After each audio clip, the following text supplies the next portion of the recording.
சம்பந்தப்பட்ட பிரச்சனையா இருந்தாலும் சரி, சொறி சிரங்கு சம்பந்தப்பட்ட பிரச்சனையா இருந்தாலும் சரி, இது உள்ளுக்கு எடுக்கும் போது நிச்சயமாக நோய்கள் தணியும் என்று சித்தர்கள் அந்த அகத்திய பெருமான் கூறுகிறார்.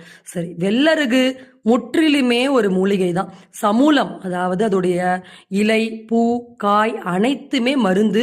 இரும்பு சத்து, பொட்டாசியம், சோடியம் போன்ற வைட்டமின் சி மற்றும் பி ஆகியவை செறிந்துள்ளது.